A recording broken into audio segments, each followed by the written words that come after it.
वर्ग 3 के मेरे सभी युवा शिक्षक साथियों, आप सभी लोगों को दिल से नमस्कार। दोस्तों, बीएड और डीएड के वर्ग 3 के जो अभ्यर्थी हैं वे बेसब्री से इस समय का इंतज़ार कर रहे थे कि सुप्रीम कोर्ट में जो क्लेरिफिकेशन मैटर लगा हुआ है इस पर अंतिम सुनवाई कब होगी।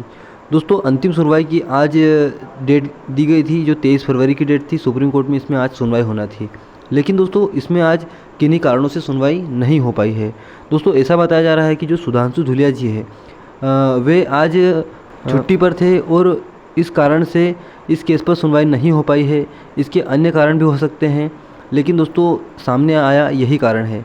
अब दोस्तों देखिए, इसकी अंतिम सुनवाई जो है अब कब होगी।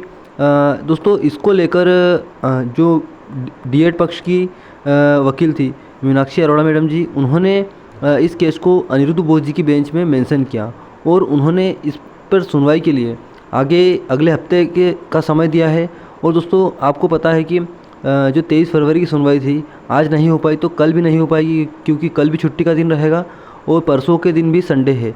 तो ऐसे में दोस्तों अगले हफ्ते में ही इसकी सुनवाई होना है। और दोस्तों देखिए, इसकी सुनवाई जो है जब होगी तो इसका असर, इसके फैसले का असर बिहार, मध्य प्रदेश और छत्तीसगढ़ के ऊपर बिल्कुल पड़ेगा, क्योंकि वहाँ की शिक्षक भर्तियाँ बिल्कुल इसी तरह की सिमिलर शिक्षक भर्ती है। और दोस्तों जो 11 अगस्त 2023 का फैसला था उसका असर जिस तरह से संपूर्ण भारत पर लागू हुआ है, उसी तरह से दोस्तों ये जो क्लेरिफिकेशन में फ़ैसला आने वाला है इसका असर भी ये जो चयनित शिक्षक है, चाहे बिहार हो, चाहे मध्य प्रदेश हो, चाहे छत्तीसगढ़ हो, इन सभी राज्यों के अभ्यर्थियों के ऊपर एक जैसा ही पड़ने की संभावना देखी जा रही है।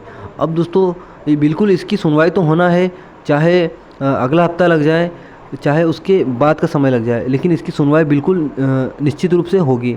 और दोस्तों अब 26 फरवरी के दिन जो मध्य प्रदेश हाईकोर्ट में सुनवाई होना है उसमें अब आगे तारीख ही मिलने वाली है, क्योंकि दोस्तों हाईकोर्ट में जो सुनवाई होगी वह इस मैटर से ही रिलेटेड है और मिसलेनियस एप्लीकेशन का जो सुप्रीम कोर्ट में फैसला होगा वही दोस्तों उस पर भी लागू होगा। तो उसके लिए दोस्तों आप लोगों को थोड़ा और समय देना पड़ेगा।